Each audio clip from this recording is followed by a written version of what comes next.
Teachings and Writings of Paramhansa Yogananda, taking selections from our library of now unpublished writings. And today I'm going to share with you a story and the Lord's Prayer as an interpretation by Paramhansa Yogananda. O Heavenly Father, may the halo of thy presence spread over all minds, all lands. May matter worship be changed into thy worship. Since we cannot love anything without you, may we learn to love you first and most above all things else.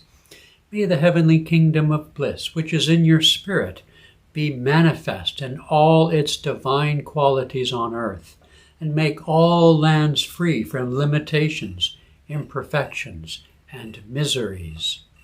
Father, leave us not in the pit of temptation wherein we fell through the misuse of our reason.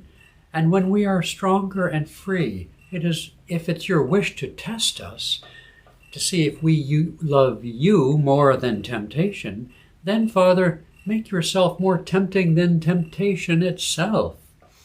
Father, if it's your wish to test us, develop our powers to stand and conquer your tests. Give us our daily bread, food, health, and prosperity for the body, efficiency for the mind, and above all, your wisdom and your love for our souls.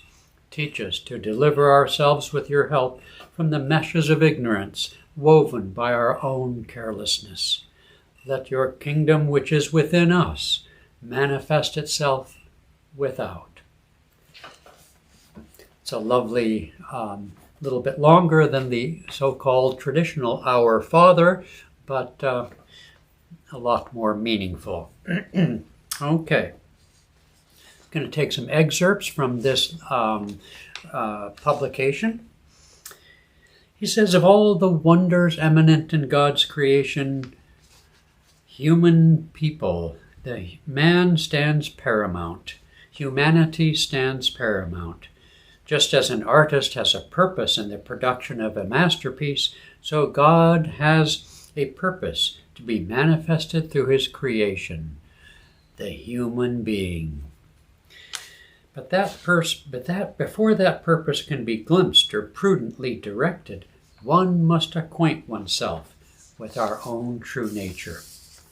And he goes on later and says, since God has created man for a specific purpose, that of orienting the outer self with the God self within, we should be most concerned about the state of consciousness that we developed.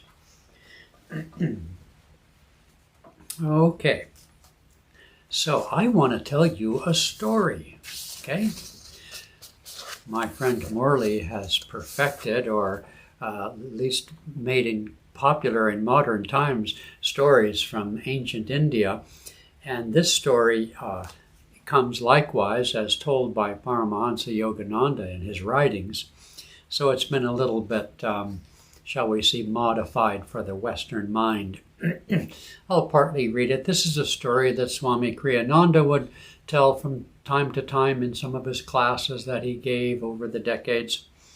And I think it's a fairly well-known story to those who are oriented towards Indian history. Okay, a saint who chose a king for his spiritual master. This has a great lesson for all of us today, notwithstanding the antiquity of the story. Long ago, there lived a sage named Vyasa. Vyasa is the name of the sage who wrote the Bhagavad Gita and other famous scriptures of India. No doubt there was more than one Vyasa, and in those ancient times, accreditation or attribution to individual personalities was something of very little interest to the rishis in those times. But anyway, this is taken from his life story. By great spiritual power, Vyasa invoked a saintly soul to occupy the tiny body of the baby his wife was carrying within her. And he taught even while the baby was in the womb. he taught the unborn child the secrets of the scriptures, because, of course, Vyasa was a great sage himself, through the subconscious mind of the mother. When the baby was born, he was given the name Sukdeva. At the age of 7, he was already versed in all the great scriptures and was ready to renounce the world and seek his guru.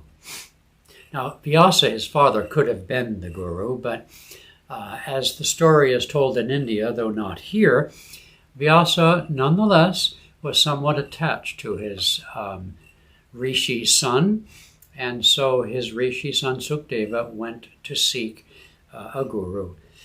And so Vyasa sent him, advised him to go to King Janaka, the ruler of that province, he writes. So, but the problem is, as Sukdeva entered the capital city and then entered the palace grounds, his eyes caught sight of the king sitting on a golden throne, surrounded by flatterers, and I'm going to quote this one, scantily clad ladies fanning him with big palm leaves, as was the custom in those times in the hot season. King Janaka was smoking a big oriental pipe, one of those water pipes, I guess.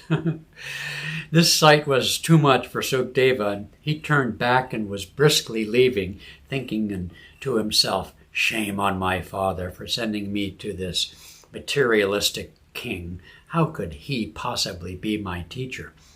But King Janaka was a great rishi, both a king and a saint. And so he telepathically felt the thoughts of Sukdeva. And so he sent a messenger after the boy and told him to come back. And so they met. And then King Janaka sent away all of his courtiers and people, and he sat down with Sukdeva, and he began to give an absorbing discourse on the love and wisdom of God and all the scriptures. 4 hours passed, and Sukdeva, who was just a boy, was getting restless and hungry, but nobody dared disturb the God-intoxicated king.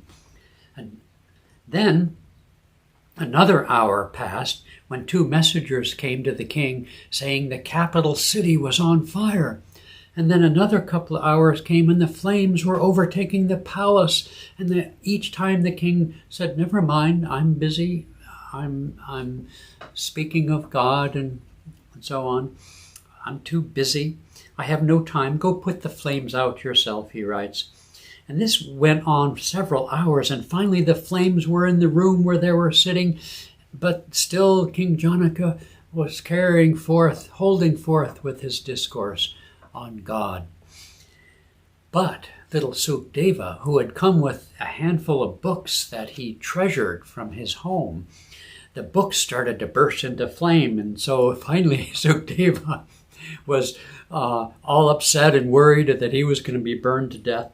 And then finally King Janaka dismissed all the flames and everything was restored. It was just a miracle that he wrought. At last Sukdeva, the king, finally satisfied, smilingly waved his hands at the flames, and they disappeared at his miraculous touch. Then, as Sukdeva, in great awe, regained his composure and settled down, the king spoke kindly and wisely. So the king pointed out, of course, Sukdeva, the distinction between the two of them, he being not just a king, but truly a great rishi. But his Sukdeva's training only just began. One of the tests, they would study each day, but one of the tests that famously that King Janaka gave to Sukdeva was he had him fill 2 cup-shaped oil lamps to the brim. And he said, hold one in each hand and go through this all the rooms of this luxuriously furnished palace, and then come back, and if you can go through all those rooms and not spill one single drop, and then tell me everything that you saw, catalog all the objects in this gorgeous palace, that will be a test. Well, Sukdeva managed to go through the palace without spilling oil, but he didn't see a thing. So King Janaka made him go back through that again. And at last, Sukdeva did finally pass the test. He could minutely describe every object in the palace, and he didn't spill one drop of the oil.